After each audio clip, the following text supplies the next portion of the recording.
Meet Gouverneur Morris, a New York native who represents Pennsylvania at the Constitutional Convention. Morris is clever and charming. Fellow statesmen fall under his spell.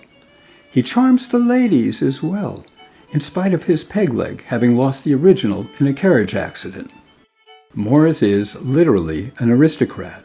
His father was Lord of Morrisania, better known today as the Bronx in New York City. He speaks more often and offers more motions than anyone else at the Constitutional Convention. And yes, that includes James Madison, so-called father of our Constitution. On the closing days of the convention, Morris and Madison are appointed to a 5-man committee of style, which will transform the numerous decisions taken over the course of the summer into one coherent document.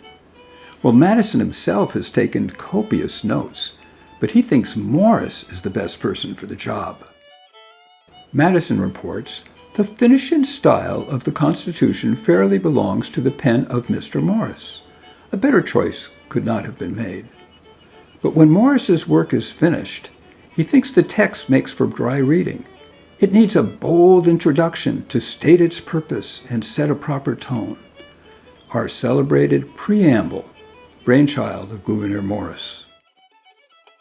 We, the people of the United States, that's us, in order to form a more perfect union, what we have isn't working, establish justice, let's be fair, ensure domestic tranquility and get along with each other, provide for the common defense, that's obvious, promote the general welfare for the good of all, and secure the blessings of liberty to ourselves and our posterity, to ordain and establish this Constitution for the United States of America.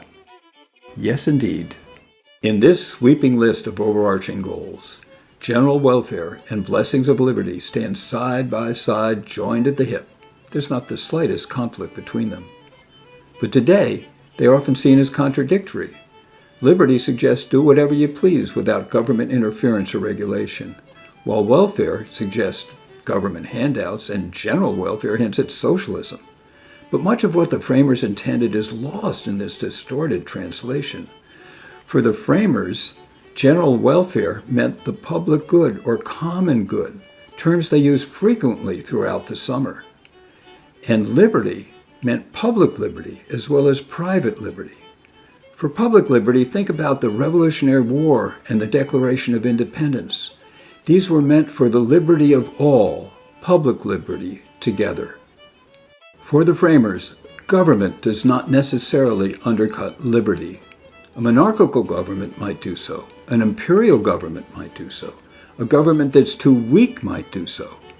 But a republican government, rooted in the collective will of the people, can protect liberty by discreetly exerting authority.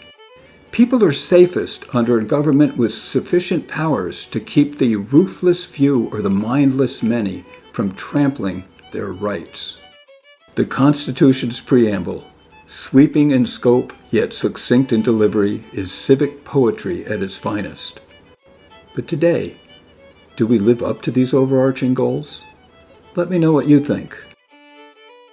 We the people have lived by this Constitution for 237 years. It's our common ground, and it has endured. So far. Will it continue?